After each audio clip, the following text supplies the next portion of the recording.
Between next week's throne speech and the upcoming budget, it may seem like the Liberals are in full election mode. And with the election only 3 months away, who can blame them? But the Liberals still don't have a full roster of candidates. In fact, none of the major parties do.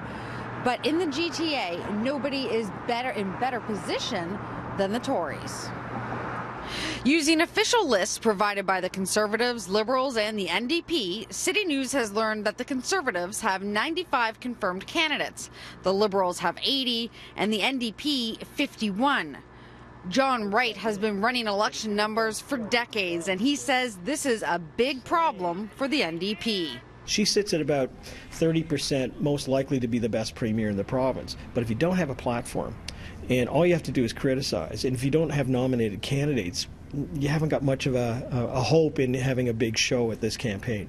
Most polls show that the Conservatives are poised to form the next government, some predicting that Premier Wynne may even lose her own seat. But Wright says a weak NDP could actually empower the Liberals. And if you don't have a strong NDP core in the city, you've got candidates that are known and connected, it leaves it open for Kathleen Wynne to basically call on those Liberals and saying, be with me, not with that leader, so we can stop Doug Ford. And I think that's going to play out again. In part because the NDP have major gaps in their GTA roster.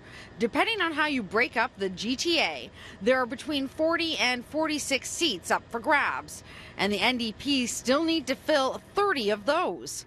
The Liberals and the Conservatives are each shy about a dozen candidates. Well, we know when the vote is actually happening. I'm a bit surprised that they haven't got nominated candidates. There's an advantage to that because they can be knocking on doors and get local presence. The difference with the Toronto area for the NDP, though, is that there's an underlying municipal base of support that they have through local councillors. So it may just be that they've got the organization in place, but it's getting a little tight in terms of getting nominations ready.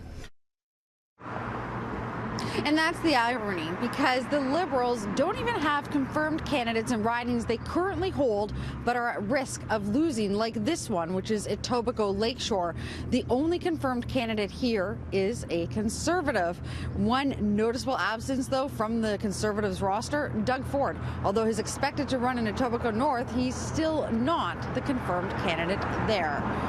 Meanwhile, former Conservative leader Patrick Brown won't be running in the Ontario election. The Conservatives have decided he won't be allowed to run under the party banner in his Barrie area riding. Now, shortly after that word came down, Brown said he won't be running at all. The 39-year-old quit as party leader in January after claims of sexual misconduct surfaced, something he strongly denies. Ontario voters go to the polls on June 7th.